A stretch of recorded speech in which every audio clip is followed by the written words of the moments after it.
నేను ఒక తాగుడుపోతు, పచ్చి తాగుడుపోతు. 7 అయ్యేసరికి నేను ఫుల్ అయి ఉంటా. పిల్లనిస్తారా ఇయ్యరా అనే భయంతో నేను అమ్మాయి మా ఇంటి దగ్గరికి వచ్చి తాళి కట్టేంత వరకు నాకు నమ్మకం లేదు పిల్లనిచ్చారా. అటువంటి తాగుడుపోతని కూడా ప్రార్థన చేసుకుంటుంటే వంగబడి నేను వెనక దండేది. అట్లాంటి పరిస్థితి నా జీవితం. అందుకు కాబట్టి నేను బాప్టిజం తీసుకున్నా, కానీ వ్యర్థమవుతున్నా. తీసుకున్నా తాగుతున్నా ప్రసాదం. మా పరిస్థితి చూసి అన్న ఒకసారి వచ్చి వాక్యం చెప్తా ఉండి, నీ చేతిలో పాపం పెట్టుకొని నువ్వు వదులు అంటే మనం వదిలితేనే కదా అది. ఇప్పుడు చేతిలో బీడుంది, ఇటు పట్టుకున్నాము, దాన్ని ఇటు పట్టుకుంటే బిర్రుగుంది, దాన్ని ఇటు వదిలిపోద్ది. పాపాలు కూడా దాన్ని మనం పట్టుకుంటున్నాం, మన శరీరమే పట్టుకుంటుంది, మిగతా ఎవరు పట్టుకోవటంలే. మన శరీరమే దాన్ని ఇచ్చలేడిగా ఇది చేస్తుంది. దాన్ని ఇటు వదిలిపోద్ది, దీన్ని అతికిచ్చి అతుకుంటుంది. అలాంటిది పిట్ట కథ నాకు చెప్పి అన్నగారు నాకు ఈ రోజు నేను ఈ స్థితిలో ఉన్నానంటే అన్నే కారణం. నేను ఒక తాగుడుపోతూ, ఒక తిరుగుపోతూ, ప్రతిదీ నాలో ఉన్నాయి. నేను ఒక దుర్మార్గుని అనుకోండి, చెయ్యి మీద రోజుకు 3 ప్యాకెట్లు సిగరెట్లు తాగేట వారిని. అటువంటిది కూడా ఒక రోజు బాప్టిజం సాయంత్రం ఇచ్చిండు, ఉదయానికే నాకు మనసు మారిపోయింది. నా ఒంట్లో ప్రార్థన చేస్తుంటే నాకు వణుకుడు వచ్చిపోయింది. నా పాపాలు కూడా అసలు నేను ఏం పాపాలు చేసినా ఒప్పుకున్నది కూడా నాకైతే తెలియదు. ఏడ్చి ఆయన కాళ్ళు పట్టుకొని ఇంట్లో ఏడ్చి కాళ్ళు పట్టుకుంటే నేను ఏం పాపాలు చేసింది కూడా ఆయనకు తెలుసు. నేను ఏమన్నానో నాకే తెలియదు. అటువంటి భయంకరమైన వణుకుడు నాలో మొదలైపోయింది. ఈ రోజు ఈ స్థితిలో నేను ఉన్నానంటే నేను ఇంత మారినాడి కారణము మా భార్య. ఆమె ప్రార్థన వల్లనే నేను ఇంత స్థితికి కూడా, నేను ఎంత తాగి కొట్టి తిరిగి ఏడ ఉన్నా కూడా అసలు ఇంటికి వచ్చేది కూడా మతికిలేదు. 10,000కు 20,000కు ఎంత ఉంటే అంత తాగి వదిలేసి వచ్చటం అని అన్నగారు నాకు ఈ రోజు నేను ఈ స్థితిలో ఉన్నానంటే అన్నే కారణం. పాస్టర్ ప్రసాద్ అన్న ద్వారా యేసుక్రీస్తు నా జీవితాన్ని బాగు చేశాడు. దేవుడు దీవించునుగాక. దయచేసి మీ సెల్ ఫోన్లు సైలెంట్ లో పెట్టండి, ఆటంకం కలగకుండా. ఒకసారి నాలాగే ఒక పాస్టర్ గారు వాక్యం చెప్పడానికి మందిరానికి వచ్చాడు. ఆ మందిరానికి రెగ్యులర్ గా వెళ్లే ఒక సహోదరి ఆ రోజు మందిరానికి వెళ్లటం కొంచెం ఆమెకు ఇబ్బంది కలిగి వెళ్ళలేక ఎప్పుడు మందిరానికి వెళ్ళని తన భర్తను బతిలాడి మందిరానికి పంపించింది. నేను వెళ్ళకపోతే పాస్టర్ గారు మళ్ళీ అడుగుతారు నన్ను, ఎందుకమ్మా మందిరానికి రాలేదని చెప్పి, దయచేసి నా తరపున నువ్వు వెళ్ళాయా అని చెప్పి వాళ్ళ భర్తను బతిలాడుకుని, వాస్తవంగా ఆ భర్త మందిరానికి వెళ్ళడు, కానీ భార్య బతిలాడి మందిరానికి పంపించింది. సరే భార్య బతిలాడుతుంది కదా అని చెప్పేసి ఆ భార్య మాట కాదనలేక తీసేలేక ఆ మొట్టమొదటిసారిగా ఆ వ్యక్తి మందిరానికి వెళ్ళాడు. మందిరానికి వెళ్లి ఆ దూరాన వచ్చి కూర్చుంటున్నాడు. నాలాగే వాక్యం చెప్తున్నాడు పాస్టర్ గారు. కొత్తగా వచ్చిన ఆ వ్యక్తిని చూసి వచ్చారా అన్నాడు. పాస్టర్ గారు కొత్తగా వచ్చిన నన్ను పలకరించడానికి ఆనందంతో తను కూర్చున్నాడు. కూర్చున్న తర్వాత పాస్టర్ గారు మళ్ళీ కూర్చున్నావా అన్నాడు. పాస్టర్ గారు నేనంటే ఎంత ఆసక్తి, వచ్చినది చూశాడు, కూర్చున్నది చూశాడు అని చెప్పిన తర్వాత పాస్టర్ గారు వాక్యం అయిన తర్వాత ఈయన లేచి వెళ్తా ఉన్నాడు. పాస్టర్ గారు మళ్ళీ వెళ్తున్నారా అన్నాడు. సరే కోరిక అయిపోయింది, ఇంటికి వస్తున్నాడు. రాత్రి అయిపోయింది. ఇంటికి వస్తూ తన భార్య జ్ఞాపకం వచ్చింది. ఈరోజు మందిరానికి వెళ్ళావు కదా ఫస్ట్ టైము, ఏం విన్నావు, పాస్టర్ గారు ఏం వాక్యం చెప్పారు నీకు అని నా భార్య అడుగుతుంది నన్ను ఖచ్చితంగా.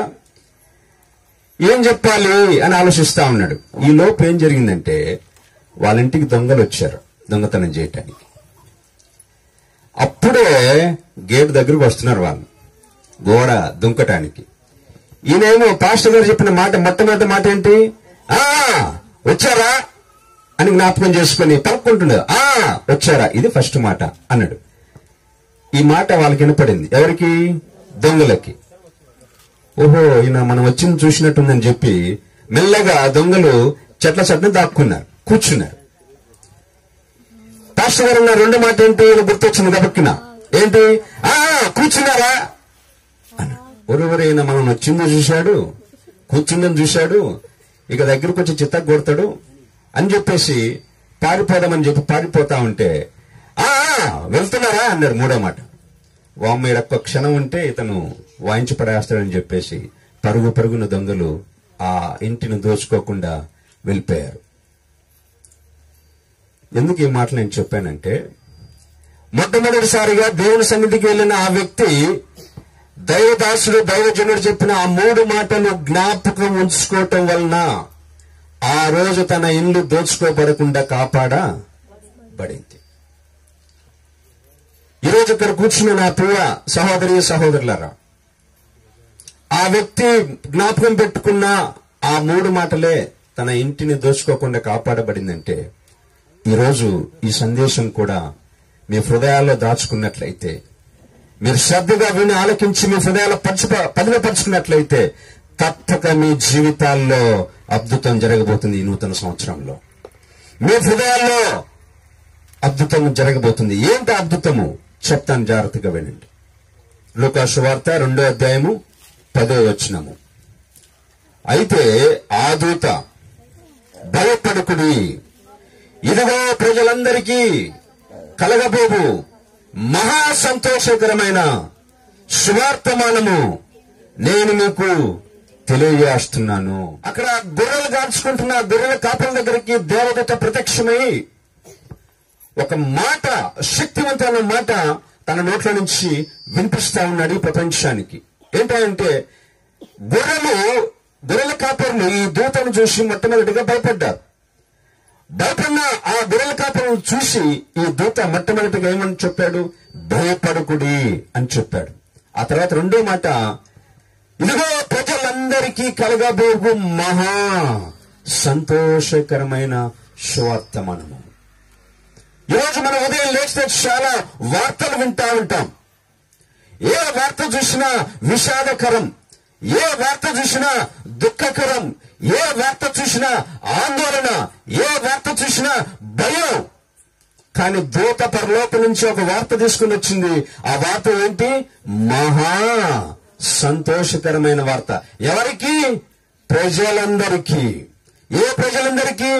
ఒక ఊరి వాళ్ళకి కాదు, ఖమ్మం వాళ్ళకి కాదు, మార్కాపురం వాళ్ళకి కాదు, ప్రకాశం జిల్లా వాళ్ళకి కాదు, ఆంధ్ర వాళ్ళకి కాదు, తెలంగాణ వాళ్ళకి కాదు, కానీ భారతదేశం కూడా కాదు, ప్రపంచం మొత్తానికి ఇది మహా సంతోషకరమైన సువర్తమానము.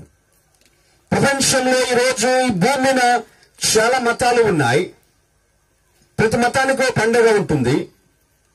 అయితే ఆ పండుగలన్నీ కూడా ఆయా ప్రాంతాలకు, ఆయా మతాలకు, ఆయా దేశాలకు మాత్రమే పరిమితమై ఉన్నాయి. కానీ ప్రపంచమంతటిలో జరుపుకునే పండగ ఏదైనా ఉందంటే అది క్రిస్మస్. చెప్పట్లు కూడా దేవుని మైపడ్డమా? ప్రపంచమంతా, ఒక దేశం లేదు, రాష్ట్రం లేదు, ప్రాంతం లేదు, జాతి లేదు, కులం లేదు, మతం లేదు, కులాలకు అతీతంగా, మతాలకు అతీతంగా, దేశాలకు అతీతంగా, ప్రాంతాలకు అతీతంగా జరుపుకుంటున్న పండగ, ఏకైక పండగ క్రిస్మస్ పండగ. ఎందుకు ఈ క్రిస్మస్ పండగకి ఇంత ఆధిక్యత వచ్చిందంటే, క్రిస్మస్ రోజున జరిగింది ఏంటంటే, దేవాది దేవుడైన ఆ మహాదేవుడు ఈ భూమి మీద జన్మించిన రోజు. రాజులకు ప్రభు, రాజులకు రాజు, ప్రభువుకు ప్రభు అయిన సర్వ సృష్టిని, మానవాన్ని తన స్వరూపమును, తన పోలికను సృష్టించుకున్న ఆ మహాదేవుడు తన్ను తాను తగ్గించుకొని ఒక మట్టి లోకంలో మనిషికి పుట్టడమే ప్రపంచంలో ఆశ్చర్యాల కార్యాలన్నిటికంటే గొప్ప ఆశ్చర్య కార్యం ఇది. ఒకసారి చంద్రుని పైన ఒక వ్యక్తి అడుగు పెట్టాడు. ఆ మానవుడు చంద్రుడి పైన అడుగుపెట్టే ఘనత సాధించాడు. ఇది ప్రపంచంలోనే అత్యంత గొప్ప ఆశ్చర్యకరమైన అద్భుతమైన సంగతి. చరిత్ర సృష్టించాడు ఆ వ్యక్తి. ఈ నీల్ ఆర్మ్స్ట్రాంగ్ చంద్రుడి పైన అడుగు పెట్టిన తర్వాత, ప్రపంచమంతా నివ్వెరపోయిన తర్వాత, ఒక విలేకరు వచ్చి ఆ నీలాం స్వామిని అడిగాడు. ఏమనంటే, సార్, మీరు ప్రపంచంలో ఏ మనిషి సాధించలేని గొప్ప అద్భుతం మీరు సాధించారు, చంద్రుడి పైన అడుగు పెట్టారు, అసలు మీ అనుభవం చెప్పండి, మీ అభిప్రాయం చెప్పండి అని చెప్తే ఆ వ్యక్తి అంటున్నాడు, మనిషినైనా నేను చంద్రుడి పైన అడుగు పెట్టడం గొప్ప విషయం కాదు, గాని ఈ మనుషులను సర్వ సృష్టిని సృష్టించిన ఆ దేవుడు వచ్చి ఈ మట్టి లోకంలో జన్మించడమే అంతకన్నా గొప్ప అద్భుతం అని చెప్పాడు. ఎందుకు యేసుక్రీస్తు ఆ మహాలోకాన్ని వదులుకొని ఈ మట్టి లోకానికి వచ్చాడు? దేవుడిగా జీవించే భాగ్యాన్ని, సింహాసనం మీద ఆసీనుడై ఉండే భాగ్యాన్ని నిత్యమా కోట్ల దేవదూతల మధ్య పరిశుద్ధుడు పరిశుద్ధుడు పరిశుద్ధుడని ఆరాధించబడుతున్న ఆ మహిమాన్వితమైన దేవుడు తన మహిమను, తన సింహాసనాన్ని, తన దైవత్వాన్ని వదిలిపెట్టి ఒక మానవ మనిషిగా ఈ లోకంలో జన్మించడానికి అతి ప్రాముఖ్యమైన కారణం ఏంటో ఎవరైనా ఎప్పుడైనా ఆలోచించారా? అంతగా తగ్గించుకోవడానికి, అంతగా ఆయన త్యాగం చేయడానికి, అంతగా ఆయన మనిషిని వెతుక్కుంటూ రావడానికి కారణం ఏంటో తెలుసా? మనిషిని ఆయన కన్నాడు కాబట్టి. మీ బిడ్డలు తప్పిపోతే ఏ విధంగా అయితే మీరు వెతుకుతూ ఉంటారో, సృష్టి ఆరంభంలోనే మనిషి ఆయనకు దూరం అయిపోయాడు. పాపము దేవునికి మనిషికి దూరం చేసింది. నశించిపోతున్న మనిషిని ఆయన వెతుక్కుంటూ ఈ లోకానికి వచ్చాడు. వచ్చిన అతి ప్రాముఖ్యమైన కారణం ఏంటంటే మత్తయి సువార్త 1:21 వచనము, ఆమె యొక్క కుమారుని కనును, తన ప్రజలు వారి పాపం నుండి ఆయనే రక్షించును. ఇది యేసుక్రీస్తు లోకానికి వచ్చిన అతి ప్రాముఖ్యమైన కారణం ఏంటంటే తెలుసా? తన ప్రజలు వారి పాపం నుండి రక్షించడానికి. సాధు సుందర్ సింగ్ ఆయన హిమాలయ పర్వతాలను గుండా నడుచుకుంటూ వెళ్తున్నాడు. అలా హిమాలయ పర్వతాలు నడుచుకుంటూ వెళ్తూ ఉంటున్న సందర్భంలో ఒక తపస్సు చేసుకుంటున్న ఒక ఋషి తన చేతిని బాగా ఎండ కాస్తున్న సమయంలో ఆ ఎండకు రాయి కాలిపోతా ఉంటే ఈ ఋషి, ఈ తపస్సు చేసే వ్యక్తి ఏం చేస్తున్నాడంటే ఆ కాలుతున్న రాయి పైన తన చేతిని పెట్టి కాల్చుకుంటున్నాడు. అర్థమవుతుందా? బాగా కాలిపోతున్న రాయి మీద ఈ చేతిని పెట్టి కాల్చుకుంటున్నాడు. ఈ దైవజనుడు, ఈ దైవ సేవకుడు ఆయన పక్కగా నడుచుకుంటూ వెళ్తూ ఆ సన్నివేశం చూసి ఆశ్చర్యపోయాడు. ఏమయ్యా, నీకు మతిపోయిందా? బాగున్న చేతిని తీసుకెళ్లి కాల్చుకుంటున్నావు, ఏంటి నీకు సమస్య? అలా మంచిగా చేతిని ఎందుకు కాల్చుకుంటున్నావు అని ఆ తపస్సు చేస్తున్న వ్యక్తిని అడిగాడు. అప్పుడు ఆ వ్యక్తి సమాధానం చెప్తున్నాడు. ఏమిటంటే, లేదయ్యా, ఈ చెయ్యి పాపిష్టి చెయ్యి, ఈ చెయ్యి చేయకూడని పనులు చాలా చేసింది, ఈ చెయ్యి చాలా నీచమైన పనులు చేసింది అయ్యా, చాలా అసహ్యమైన పనులు చేసింది, అందుకని ఈ చెయ్యి నేను కాల్చుకుంటున్నాను. ఇప్పుడు ఆ సాధుడు సింహం చెప్పాడు, చూడు నాయనా, నువ్వు కాల్చుకోవాల్సింది చేతిని కాదు, నువ్వు కాల్చుకోవాల్సింది పాపిష్టి పనులు చేసిన నీ చేతిని కాదు, నీతో పాపిష్టి పనులు చేయించిన ఈ హృదయాన్ని నువ్వు కాల్చుకోవాలి. హృదయంలో నుంచి పాపం ఎక్కడ మొదలవుతుంది మనిషి కంటే? హృదయంలో నుంచే మొదలవుతుంది. అదే బైబిల్ చదివిస్తుంది, మీ గ్రంథంలో ఉంటుంది. హృదయమే అన్నిటికంటే మోసకరమైంది, అది వ్యాధి కలది. ఈరోజు మనిషికి చాలా వ్యాధులు ఉన్నాయి. షుగర్, క్యాన్సర్, రకరకాల వ్యాధులు ఉన్నాయి.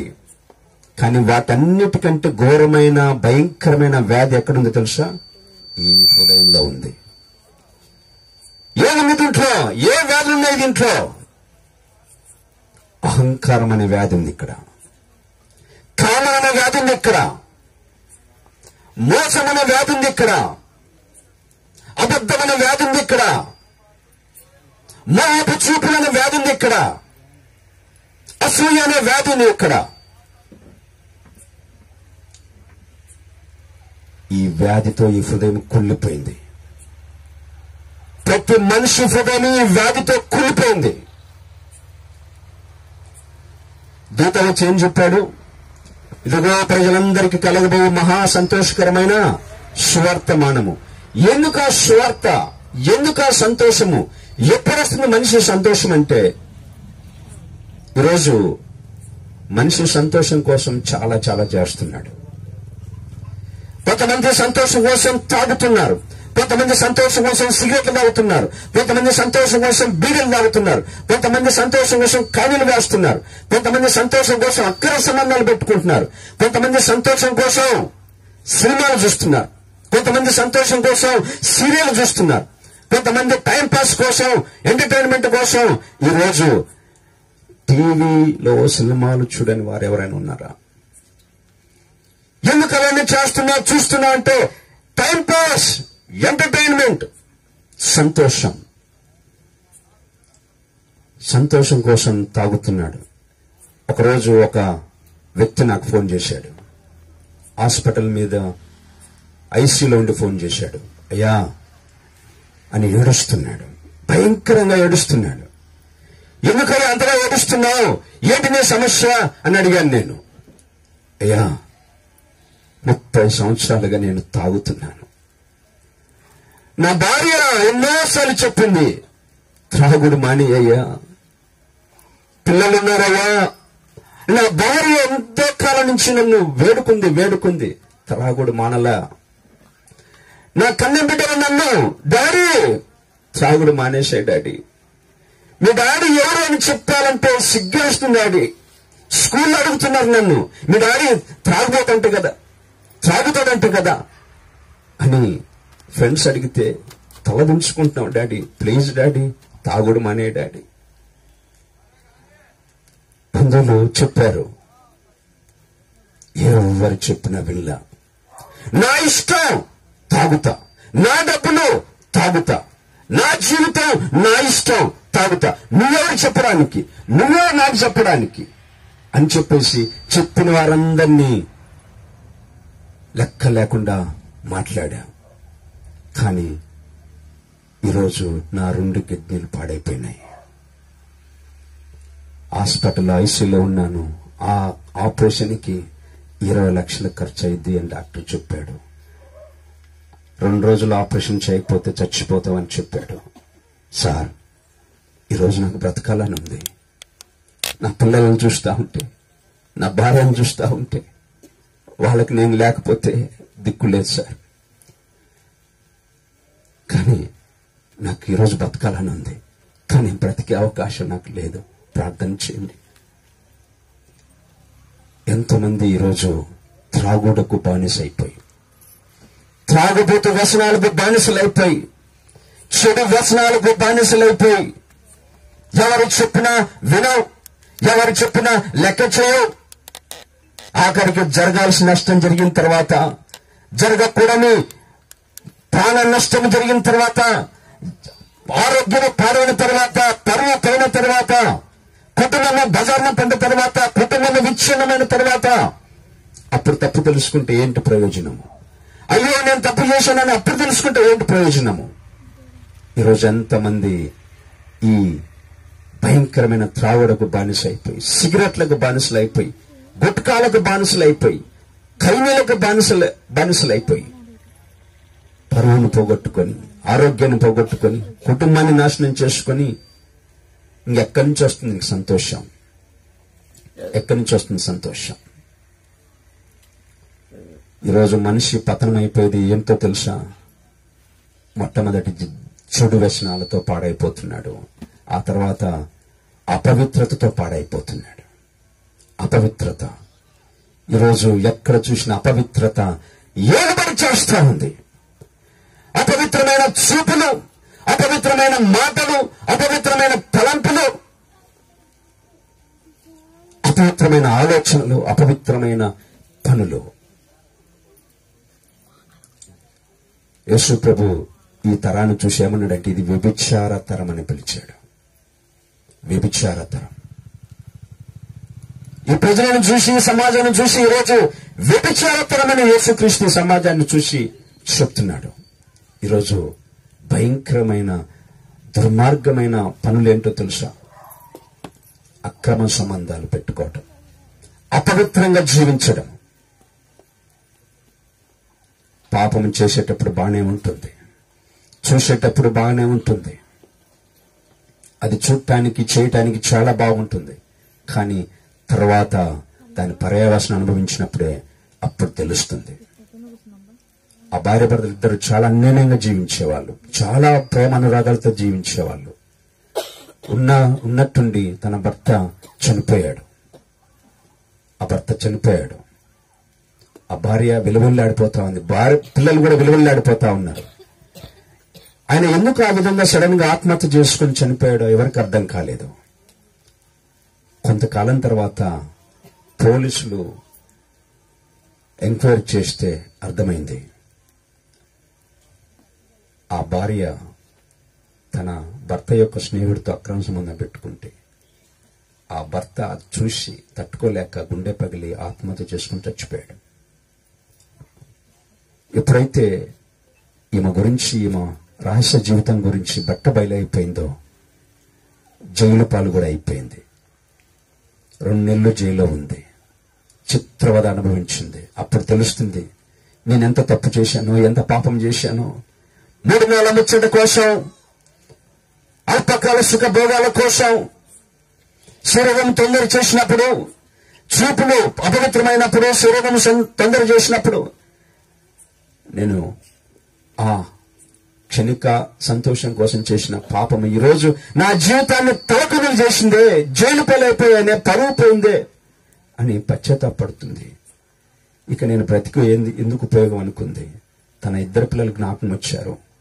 తన 2 పిల్లలను చూసి కనీసం వారిని చూద్దామని ఆశతో 2 నెలల తర్వాత ఆ పిల్లల్ని, చిన్న పిల్లల్ని చూడ్డానికి అని చెప్పేసి ఆ పిల్లల దగ్గరికి వెళ్తే ఆ పిల్లలు, కన్న పిల్లలు, చిన్న పిల్లలు ఏమన్నారంటే, చిచి పాపిష్టుదానా, మా డాడీని చంపేశావు, ఇంకా జీవితంలో నీ ముఖం మాకు చూపించుకు, వెళ్ళిపో అని చెప్పారు ఆ పిల్లలు.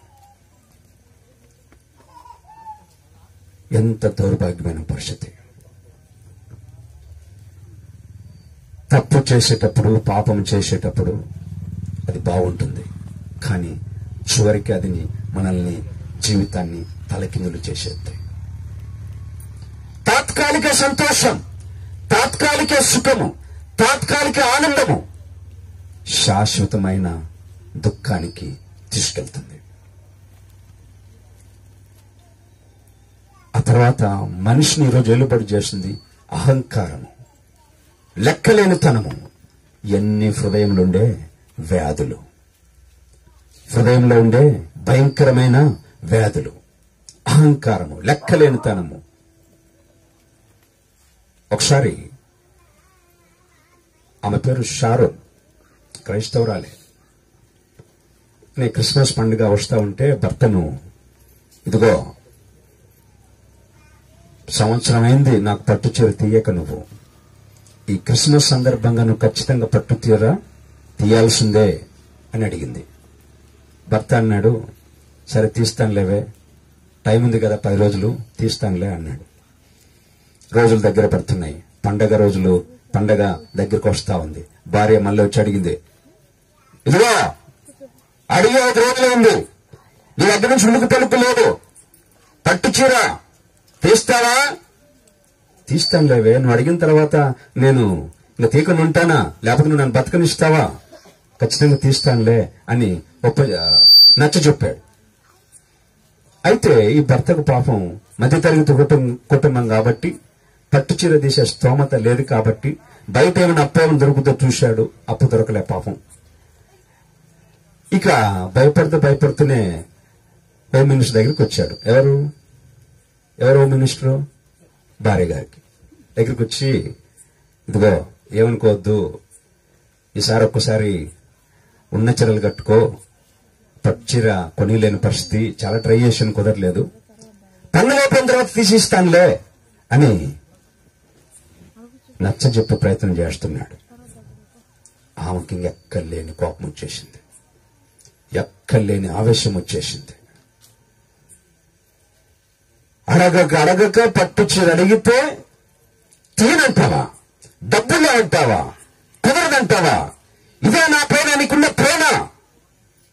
భార్య అంటే ప్రేమ లేదు, ఇల్లు అంటే ప్రేమ లేదు. నీలాంటితో కాపురం చేయటం కంటే ఎందుకు నా బ్రతుకు దండగా అని చెప్పి పట్టు చీర కొనేలేదనే ఒక కారణం చేత తన 2 పిల్లల్ని తీసుకొని వంట రూమ్లోకి వెళ్ళి కిరోసిన్ పోసుకొని తగలబెట్టేసుకున్నాడు. ఇట్లాంటి మూర్ఖులు ఎంతమంది లేరు మన సమాజంలో, మన మధ్య. చిన్న చిన్న విషయాలకి తగ్గింపు లేకుండా స్తోమత మించిన కోరికలు కోరుకుంటూ, వాళ్ళకుంది పట్టు చీర, వాళ్ళకుంది మంచిది, మనకు లేదు అని చెప్పేసి ఇతరులను చూసి, పిల్లలు చూసి నక్కావాత పెట్టుకున్నట్టు ఎదుటి వారిని చూసి వీళ్ళ కుటుంబాన్ని తగలేసుకునే స్త్రీలు, భర్తలు ఎంతమంది లేరు? పట్టు చీర కొనిలేదని చెప్పేసి చీర కోసము అమాయకులనే పిల్లల జీవితాలు కూడా బలి చేసింది ఆ మూర్ఖురాలు. ఈరోజు ఈ మూర్ఖత్వంతో ఎంతమంది లేరు? ఈ అజ్ఞానంతో ఎంతమంది లేరు? ఈ అహంకారంతో ఎంతమంది జీవితాలు, కుటుంబాలు సర్వనాశనం చేసుకోవట్లేదు? ఈ హృదయం గురించి బైబిల్ ఏం చెప్తుంది? అది మోసకరమైంది. హృదయం నిన్ను మోసం చేసుద్ది. నిన్ను ఎవరు మోసం చేయనవసరం లేదు. నీ మనసే నిన్ను మోసం చేసుద్ది. ఏ విధంగా మోసం చేసుద్ది తెలుసా? ఏం చూడకూడదు అది చూపిస్తుంది నీకు. ఏం మాట్లాడకూడదు అది మాట్లాడిస్తుంది నీతోటి. ఏం చేయకూడదు అది చేయిస్తుంది నీతోటి. తప్పును మంచిగా చూపిస్తుంది. పాపాన్ని ఆశతో చేయాలనిపిస్తుంది. ఈ హృదయం చేసే పని అది. హృదయం మోసం చేసుద్ది. యవ్వనస్తురాలు చక్కగా చదువుకుంటుంది, మంచి ఎడ్యుకేషన్, చక్కగా చదువుకుంటుంది ఆ పాప. ఒకసారి తన స్నేహితులు అడిగారు, ఏంటో నువ్వు ఎప్పుడు చూసినా అదే రకంగా ఉంటావు, ఫ్యాషన్ డ్రెస్సులు వేయవు, రకరకాల హెయిర్ స్టైల్స్ చేయవు, మేం చూడు ఎలా ఉంటామో, ఎంత ఫ్యాషన్గా ఉంటామో, ఎంతమంది బాయ్ ఫ్రెండ్స్ ని వెంటేసుకుని తిరుగుతామో, నువ్వేంటి చాలా సైలెంట్ గా ఉంటావు, ఎప్పుడు మూడీగా ఉంటావు, ఈ జనరేషన్ ఎలాంటిది, ఇప్పుడు అందరు ఎలా ఉన్నారు, నువ్వు అలా లేవేంటి, అలా ఉండకూడదు అని చెప్తే అమ్మాయి లేదు లేదు నేను దేవుని నమ్ముకున్న బిడ్డను, అలాంటి అంటే నాకు ఇష్టం ఉండవు అని చెప్పేసేది. అంతవరకు బాగానే ఉంది. ఆ తర్వాత ఇది బయటికి చెప్పింది, కానీ లోపల ఆ అమ్మాయికి తన హృదయము తనను మోసం చేసే ఒక ఆలోచన ఏంటంటే, అందరి మాదిరి లవర్స్ నీకొద్దు, బాయ్ ఫ్రెండ్స్ నీకొద్దు, కానీ మంచి ఫ్రెండ్ ఉంటే బాగుంటది కదా నీకు. ఒక మంచి అబ్బాయి ఫ్రెండ్ ఉంటే బాగుంటది కదా, చక్కగా మాట్లాడుకోవచ్చు, ఏదైనా డౌట్స్ ఉంటే అడగవచ్చు, ఏదైనా నీకు సమస్య ఉంటే అతనితో పంచుకోవచ్చు, అలాంటి మంచి ఫ్రెండ్ ఉంటే నీకు బాగుంటది కదా అని తన మనసు చెప్పింది. ఎప్పుడైతే తన మనసు ఆ విధంగా చెప్పిందో, అమ్మాయికి ఒక అబ్బాయి పరిచయం అయ్యాడు. చాటింగ్ చేస్తున్నప్పుడు ఇంటర్నెట్ లో ఒక అబ్బాయి పరిచయం అయ్యాడు. ఆ పరిచయము బాగా పెరిగిపోయింది ఇద్దరికి. ఇద్దరు మాట రోజు మాట్లాడుకుంటున్నారు. ఇంకా ఒకరికొకరు ఫోన్ నెంబర్లు ఇచ్చుకునే పరిస్థితికి వచ్చేసారు. ఫోన్లలో ఇద్దరు గంటల సేపు మాట్లాడుకుంటున్నారు. ఒకరోజు అనుకున్నారు మనము కలుద్దాం అనుకున్నారు. ఆ రోజు ఆ అబ్బాయి బర్త్డే. రాత్రి 12 గంటలకు ఈ అమ్మాయే నేనే ఫస్ట్ బర్త్డే విషెస్ చెప్దామని ఫోన్ చేసింది. రాత్రి 12 గంటలకి ఆ అబ్బాయికి. ఆ ఫోన్ చేయగానే అవతల నుంచి ఎవరు నువ్వు అని స్వరం వినపడింది. ఈ అమ్మాయికి ఏం అర్థం కాల. నేను కరెక్ట్ నెంబర్ చేశాను కదా, కరెక్ట్ నెంబర్కి చేశాను, అబ్దుల్లాడికి చేశాను, ఏంటి సౌండ్ ఎలా వస్తుంది, శబ్దం మారిపోయింది అని ఆలోచిస్తుంటే మళ్ళీ ఒక స్వరము ఎవరు నువ్వు అని బిగ్గరగా ఒక స్వరం వచ్చింది. ఈ అమ్మాయికి భయం వేసింది. చెప్పేసింది నేను పలానా అని చెప్పేసింది. ఎక్కడ ఉంటావు నువ్వు? నేను పలానా చోట ఉంటానని చెప్పేసింది.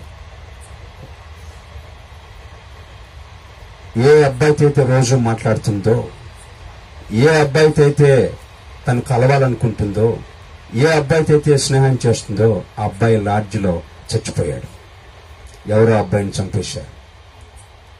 పోలీసులు వచ్చి ఆ అబ్బాయి ఫోన్ చెక్ చేస్తే ఆ అబ్బాయి ఫోన్లో మొత్తం ఈ అమ్మాయి నంబర్లే ఉన్నాయి, మెసేజ్లే ఉన్నాయి.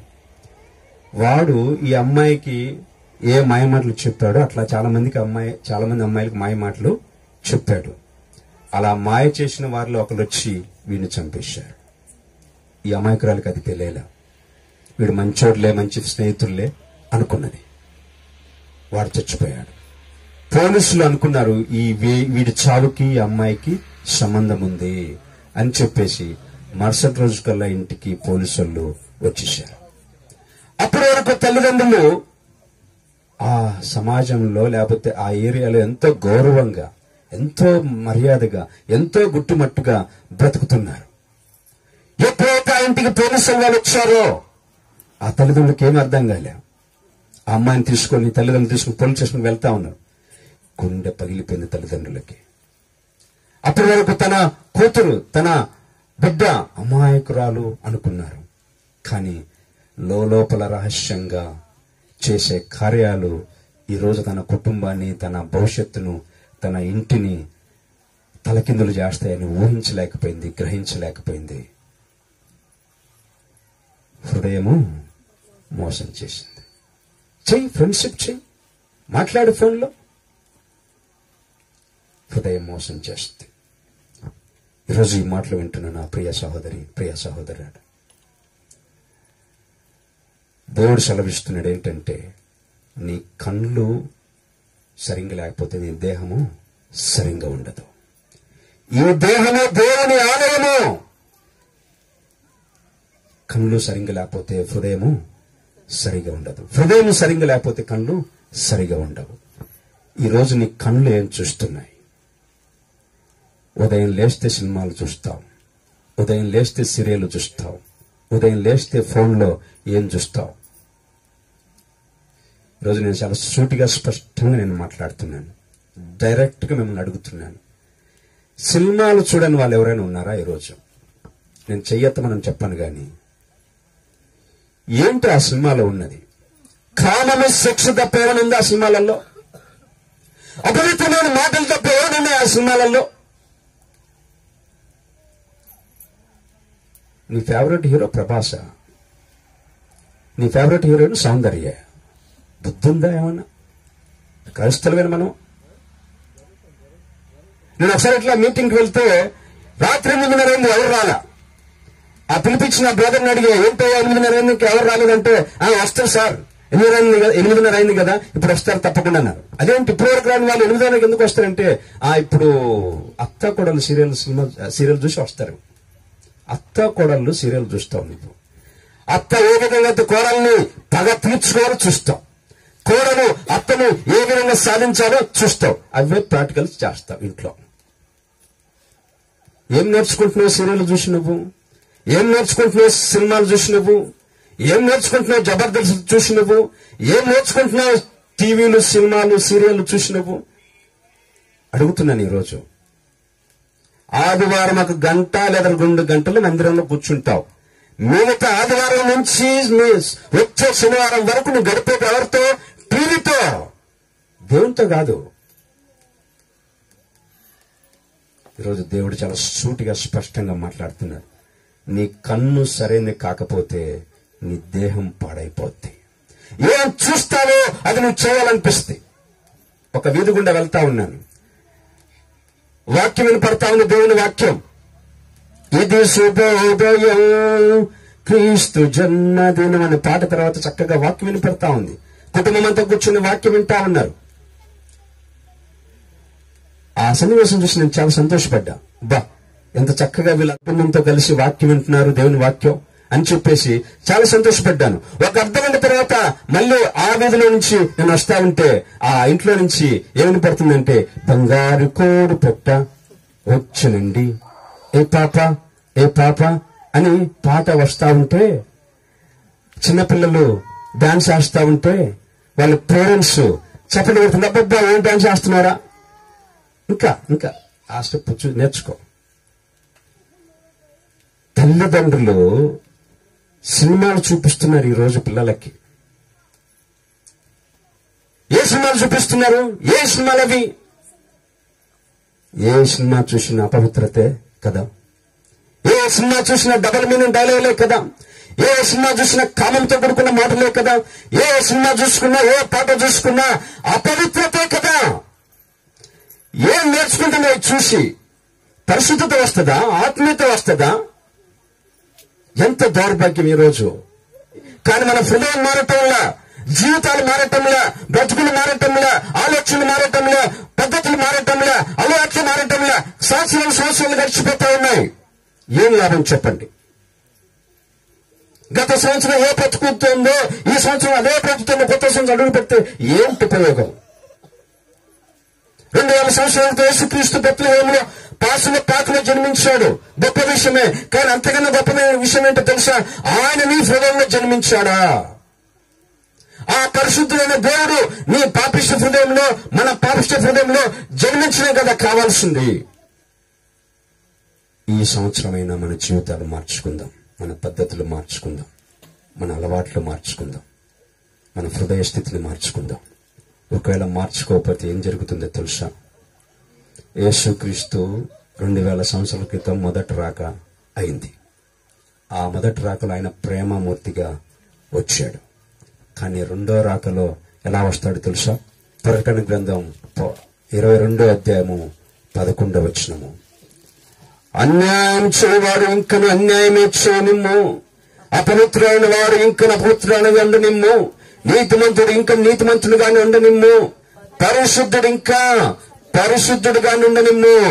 ఇదిగో నేను త్వరగా వచ్చుచున్నాను, వాని క్రియల చొప్పున ప్రతి వానికి ఇచ్చుటకు నేను సిద్ధపరిచిన జీతము నా యొద్ద ఉన్నది. యేసుక్రీస్తు రెండోసారి త్వరగా రాబోతున్నాడు. ఈసారి ఎలా రాబోతున్నాడు తెలుసా?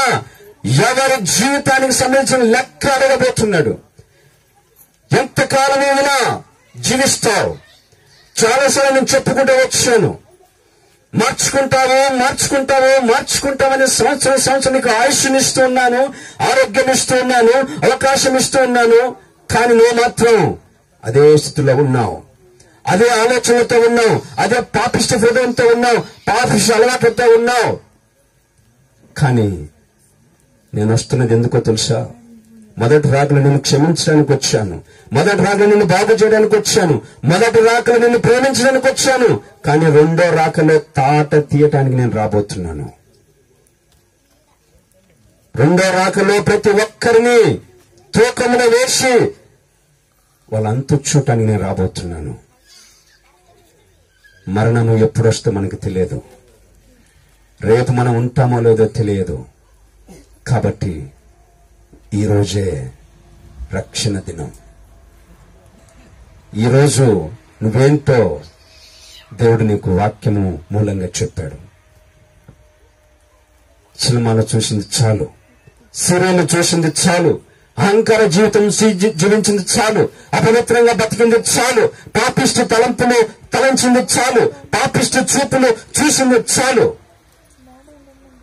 ఈ రోజు నుంచి నిజంగా నీ హృదయాన్ని, నీ జీవితాన్ని యేసుక్రీస్తు చేతిలో పెట్టినట్లయితే నిన్ను నూతన వ్యక్తిగా మార్చుటకు, నీ శిక్ష, నీ శాపము తొలగించి, నీ చీకటిని తొలగించి అనేక మందికి నీ జీవితాన్ని ఉపయోగకరంగా, మేలుకరంగా మార్చుటకు దేవుడు నీతో మాట్లాడుతున్నాడు. కళ్ళు మూసుకుని ప్రార్థన చేద్దాం.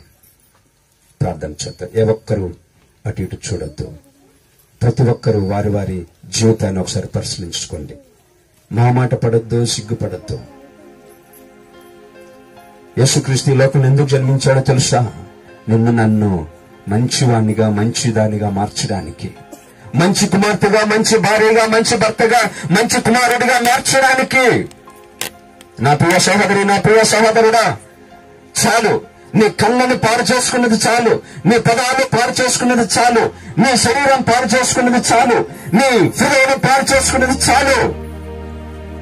ఈరోజు దేవుడు నీతో మాట్లాడుతున్నట్టు నువ్వు గ్రహించినట్లయితే, నీ హృదయంలో గద్దింపు మనసాక్షి గద్దిస్తున్నట్లయితే ఈరోజు ఒప్పుకో. నిన్ను క్షమించడానికి, నీకు నూతన జీవితం ఇవ్వటానికి ఆయన నీ పక్కనే వచ్చి పరిశుద్ధాత్మ ద్వారా అడుగుతున్నాడు. అడుగుతావా? యవనస్తులారా, తల్లిదండ్రులు మీ మీద ఎంతో ఆశలు పెట్టుకున్నా అన్నారు. మీరు మీ జీవితాన్ని లోకాశలకు తావివద్దు. ఒకవేళ ఇప్పటికే తాగుచ్చినట్టయితే క్షమాపణ అడుగుతావా? ప్రియ తండ్రి, ప్రియ భార్య, గయ్యాలితనంతో, లెక్కలేని తనంతో నీ కుటుంబాన్ని పాడు చేసుకుంటున్నావేమో, ఇంట్లో నెమ్మది సమాధానం లేకుండా చేసుకుంటున్నావేమో, ఎప్పుడు చూసినా అసమాధానము అశాంతితో బ్రతుకుతున్నావేమో. ఈరోజు నీలో ఉన్న గయ్యాలితనం పోవాలి, నీలో ఉన్న అత్యాశలు పోవాలి, నీలో ఉన్న శరీరాశలు పోవాలి. ప్రియ సహోదరుడా, ఒకవేళ నీకు ఇప్పటి వరకు ఎవరికి తెలియని అలవాటు నీలో ఉందేమో, సెల్ ఫోన్ లో పాపిష్టి దృశ్యాలు చూస్తూ ఉన్నావేమో, సినిమాల పిచ్చి, సీరియల్ పిచ్చి ఇంకా పోలేదేమో, దేవుని లెక్కలేక తీసుకుంటాడు, తీర్పులేక తీసుకుంటాడు. ఆ పరిస్థితి రాకముందే ఈ రోజు నువ్వు జాగ్రత్త పడు, దేవుణ్ణి క్షమాపణ అడుగు. పరిశుద్ధుడైన తండ్రి, ప్రేమగల నా ప్రభువా, ఈరోజు ఎవరైతే నాయన ఈ వాక్యం విన్నారు వాళ్ళందరినీ దర్శించయ్యా. ప్రియ కుమార్తె, ప్రియ సహోదరుడా, నాకు క్రీస్తు కావాలన్న వాళ్ళు నీ కుడి హస్తం చూపిస్తారా? క్రీస్తు కావాలన్న వాళ్ళు, యేసు క్రీస్తు నాకు కావాలి, ఆయన నా హృదయంలో జన్మించాలన్న వాళ్ళు ఈ అవకాశాన్ని పోగొట్టుకోకుండా ఈ రోజు నా హృదయ తలుపులు తెరుస్తున్నాను. ఆయన నాకు కావాలన్న వాళ్ళు నీ కుడి హస్తాన్ని ప్రభుత్వం చూపిస్తారని నేను ప్రార్థన చేస్తున్న వారి కోసం. యేసు క్రీస్తు నాకు కావాలి, ఆ పరిశుద్ధమైన దేవుడు నాకు కావాలి, ఆ క్షమించే దేవుడు నాకు కావాలి, నా బ్రతుకుని మార్చే, నా జీవితాన్ని వెలుగుమయం చేసే దేవుడు కావాలని ఎవరైతే నాయన ఆశించి జీవితాన్ని సరి చేసుకోవడానికి సిద్ధంగా ఉన్నారో వాళ్ళందరినీ దర్శించి వారికి నూతన మారు మనసును, రక్షణ అనుభవాన్ని, రక్షణ భాగ్యాన్ని దయచేయమని క్రిస్మస్ సందేశం ద్వారా వాళ్ళ హృదయంలో నువ్వు నిజంగా జన్మించబడి వాళ్ళ జీవితాలు ఈ నూతన సంవత్సరం నూతనంగా మార్చబడేటకు కృపను దయచేయమని యేసుక్రీస్తు నామములో ప్రార్థన సమర్పిస్తున్నాం తండ్రి. ఆమేన్.